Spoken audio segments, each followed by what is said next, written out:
Théâtre avec la télévision en noir et blanc effectivement fii la ñu fekk boobu ñu ngi woon ci liggéey bi nekk tout tànk n'est-ce pas ñu ñuy tett ci métier bi àddina di dox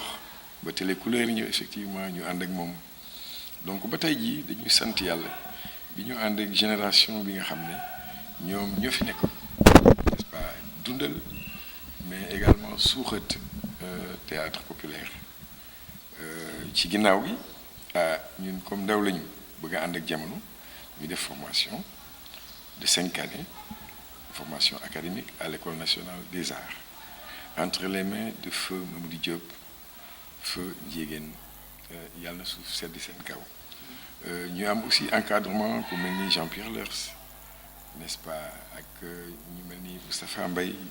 Lo Gueye en tout cas de grands intellectuels n'est-ce pas du théâtre sénégalais comédien yi ma ci gën a marqué bokk na ci Omar Seck bi nekkoon à Sorano vraiment moom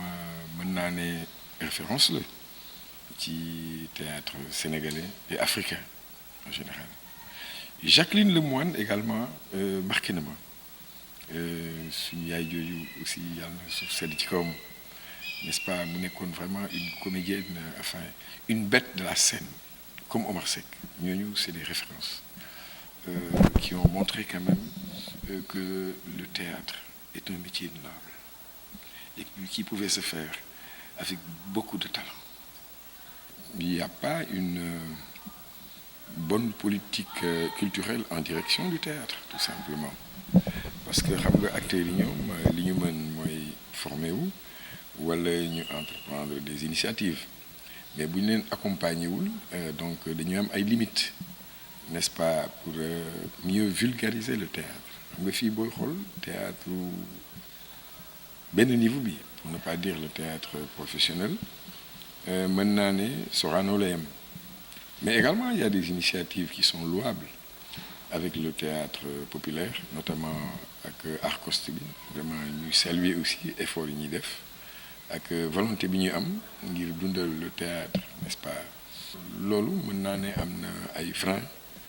ci manque donc d'accompagnement précisément de l'État bon mais aussi des bailleurs parce que àddina moom état du def lépp ñi nga xam ne war nañu gunge état mooy ñi nga xam ne yàlla baaxee na leen ñu am ay moyens mais franchement côté boobu des moyens ça pêche waaw théâtre bi am naa yaakaar ci suma xalaatu bopp loolu daal moo tax fi mu waroon àgg n'est-ce pas ba léegi daal accès gu fa waaw par contre boo gisee téléfilm yi jël le pas sur le théâtre c'est que initiative bi dafa gën a intéressante parce que au moins avec les téléfilms bon bien que ça laisse encore à désirer mais nit ñi ngi ci am as tuut parce que les productions n'est-ce pas de téléfilms quand même rapportent un tant soit peu te loolu attrait la n'est-ce pas pour motiver en tout cas ceux qui veulent être des acteurs donc de théâtre de cinéma et de téléfilms également mais comme des séries qui sont actuellement à la mode je pense que c'est une très bonne initiative parce que loolu dafay wane ni donc acteurs yi bon ñi ngi jéem ñi ngi fexe ubbi bunt yi yaatal ko ba ñun ñi nga xamante ne bon nous sommes des acteurs comédiens professionnels ñuy gën a gis suñu bopp ci métier bi donc loolu dañ koy saluer di ko encourager mais également di demander état bi bon mu accompagner aussi bon le théâtre sénégalais le théâtre bon à un niveau professionnel mais également le théâtre à un niveau amateur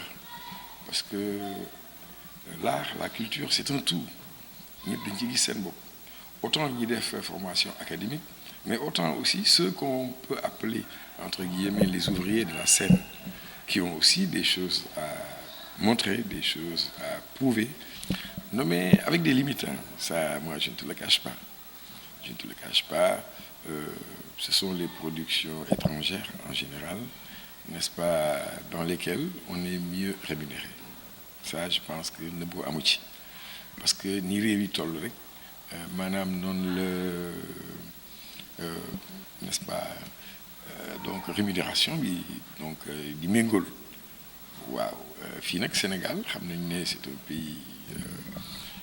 bon je ne dirais pas sous-développé, je dirais en voie de développement si on veut, mais donc moyens yi daal des na tu vois c'est avec des limites mais disons que tane na parce que man bu may xool si jamono bi may doon yëngatu féete ndaw di évoluer au niveau de jamonoy tey ak itam bi ma fa jógee créer suma propre troupe n'est-ce pas boobu pexe yi néewoon na lool gis nañ ne mi ngi yokk avec le temps donc sant yàlla bi nga xamante ne ñi jiitu ñi nga xam ne man ñoo ma tette xale nañu yoon wi ba tey ji théâtre nit bu ko dee def wala ngay def ay téléfilm ak nu mu mën a toll donc di nga ci am ay cachet mais ñun jamono bañ koy door gënoon naa metti gënoon naa néew ci wàllu koom-koom gis nga àddina liggéey boo gis xam-xam moo ko te xam-xam nag am jàng koy maye kon du ne rek da ngay gis télévision bi n'est-ce pas mu neex la nga ne bëgg naa cee jaar siiw wala daal bëgg naa def théâtre parce que dafa ma neex non théâtre boo ci bëggee dugg c'est un choix d'abord mais ensuite c'est un engagement mais également c'est aussi une voie pour se former pour évoluer et puis aller le plus loin possible en fait voilà loolu nag li koy maye mooy booy dugg ci métier bi nga fexe mu doon am njàng moo xam ne doo yàkkamti am ci tey wala doo yàkkamti siiw ci tey waaye da nga ciy dugg ngir gëstu ci wut ci xam-xam consolider donc sa expérience loolu moo lay may nga mën cee sori parce que ñun ci foofu la ñu jaaree di wax dëgg yàlla te di ko nag digal jeunes yépp ne leen nañuy def formation loolu aussi nguur gi man maa ngi leen di lancer appel pour ñu jàppale ci aussi acteurs yi pour que initiative yi ñuy def ñu di si def ay moyens di leen accompagner maanaam di subventionner toutes les initiatives qui tendent à former les jeunes n'est-ce pas pour qu'ils soient de véritables acteurs professionnels